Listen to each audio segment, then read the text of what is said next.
Aja Wilson posted, "Why did everyone forget about my shoe?" on social media. That is where we are. The four-time most valuable player of the WNBA is out here reminding people her shoe exists, while Nike is plastering Caitlin Clark on every surface they own, accelerating the release of Clark's signature Caitlin 1 and letting Wilson's line quietly move to the discount rack.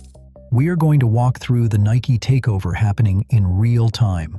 The technology Clark personally approved for the shoe, the Easter eggs she has been dropping on Instagram, and why Wilson's behavior made this outcome almost inevitable. Nike made a calculated decision to dump one athlete and go all in on another.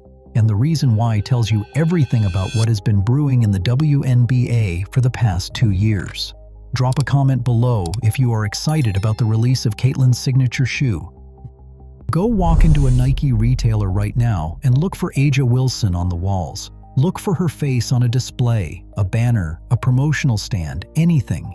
You won't find it, and Nike never sent out a press release explaining why. They just stopped. That's how quiet this erasure has been, and quiet is actually the most brutal way a brand can do it. Wilson signed with Nike and built out the A1 with real fanfare behind it. Nike positioned her as the face of their women's basketball push, ran the launch with energy, and had her out front as the athlete they were betting on. For a while, that looked like a real long-term partnership between a four-time MVP and one of the biggest brands on earth. Then something shifted, and Nike didn't say a word about it. The A1 drifted. No new ads, no social push, no fresh campaign content. If you check Nike's Instagram right now and scroll back through the last several months, Wilson barely appears. Clark is everywhere. The ratio between their appearances on Nike's own social accounts isn't close, and Nike's social team isn't exactly hiding what direction they've pointed the ship. The A1 is still technically available, which almost makes it worse because discontinued would at least be a statement.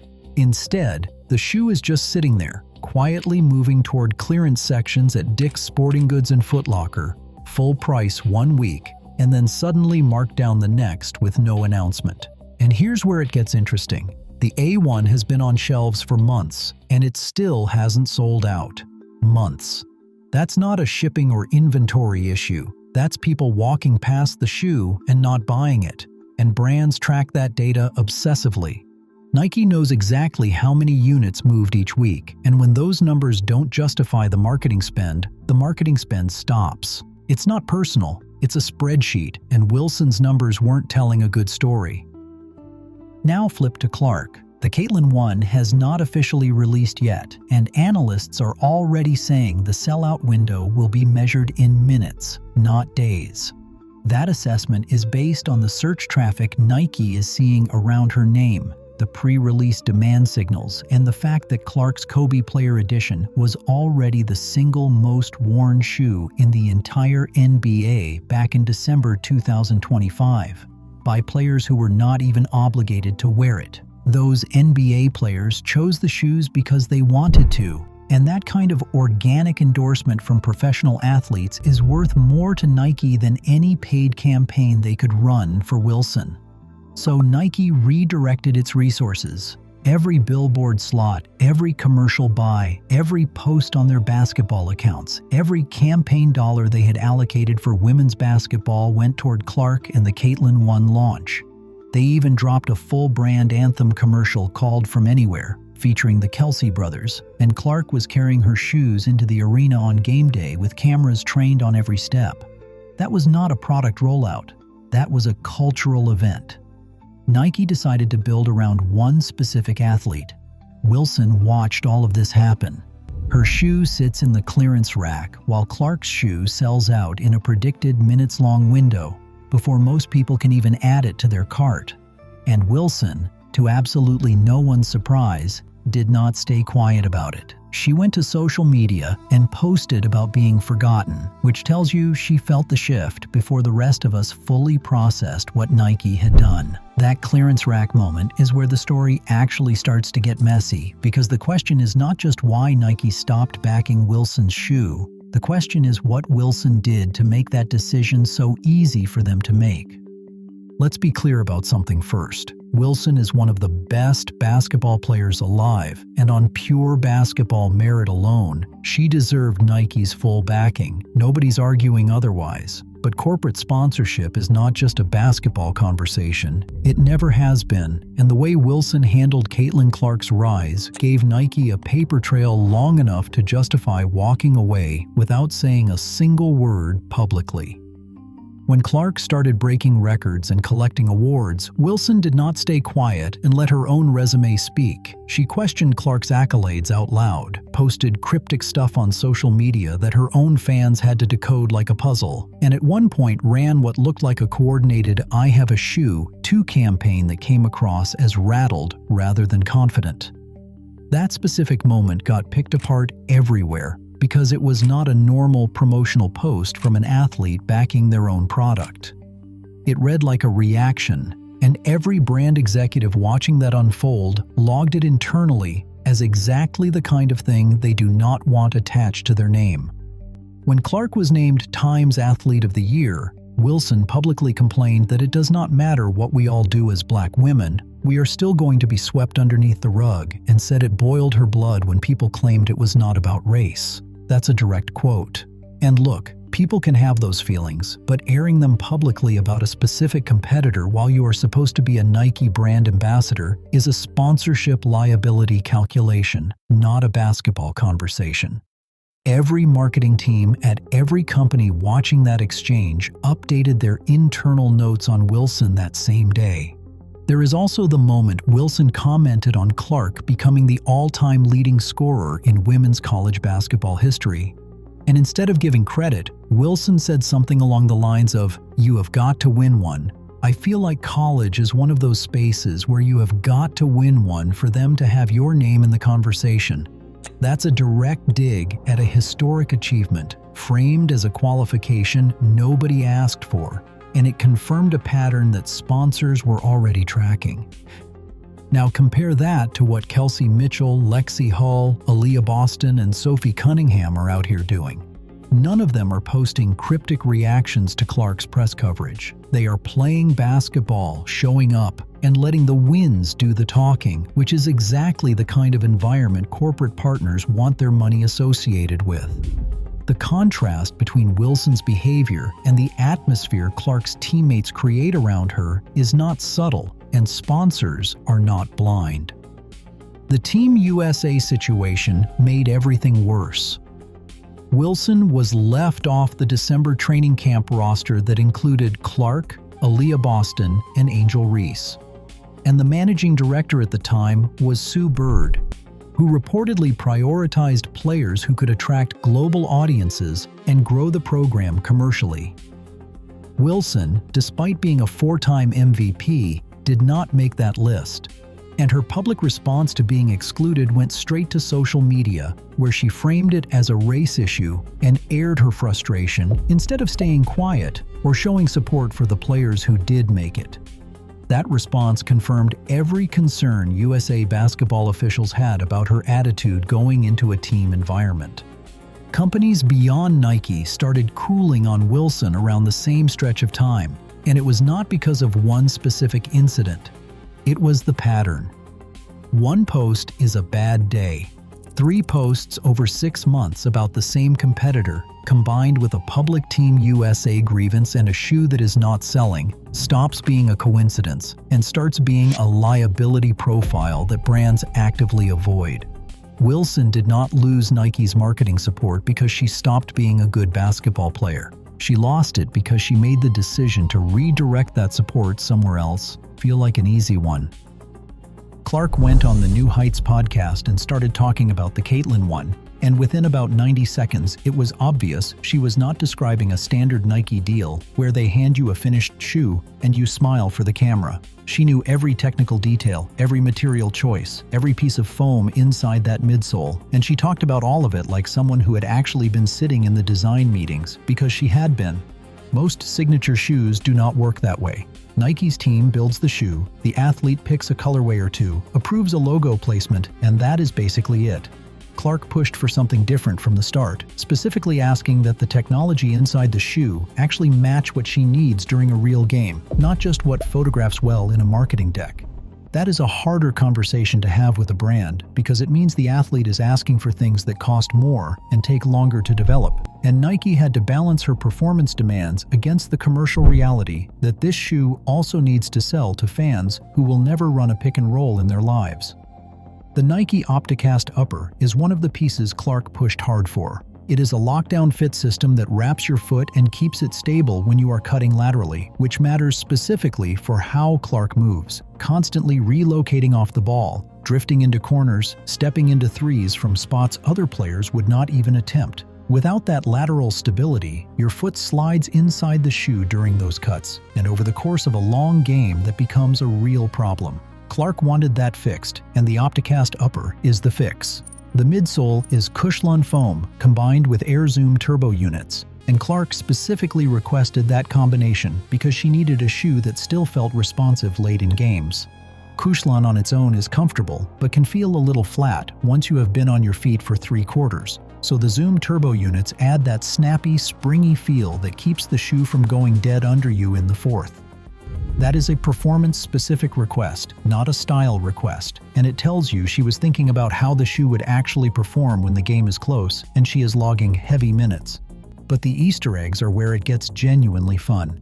Clark has been dropping hints on Instagram, little visual clues in her posts pointing toward colorways and design details, and if you look at the outsole of the Caitlin one, you will find phrases like "shoot more threes" and "from anywhere" printed directly into the rubber.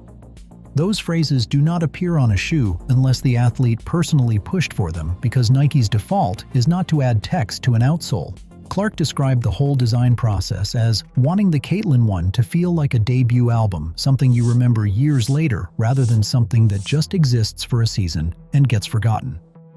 The colorway strategy is built around keeping people coming back. Multiple drops are planned across the release window, so there is always something new to chase, which turns the shoe into an ongoing conversation rather than a single news cycle that fades in a week. And right now, before any of those drops have officially happened, the Caitlin one is already ranking in the top 2 most worn shoes across the entire NBA. Those are players with access to every shoe on the market, players who do not owe Clark or Nike anything, and they are choosing to wear the Caitlin one in actual games. You cannot manufacture that. No marketing budget buys an NBA player lacing up your shoe when they could wear anything else, and the fact that they are doing it voluntarily is the most credible signal the shoe could possibly send before its public release. Clark stepped out for warm-ups against the Atlanta Dream on June 18th, wearing a blue colorway nobody outside Nike's inner circle had actually seen before, and the cameras found those shoes within about 30 seconds of her hitting the floor. Not the broadcast cameras either. Fans in the arena had their phones up before she had even finished stretching, zooming in, posting, tagging, and the clips started moving on social media while the game had not even tipped off yet.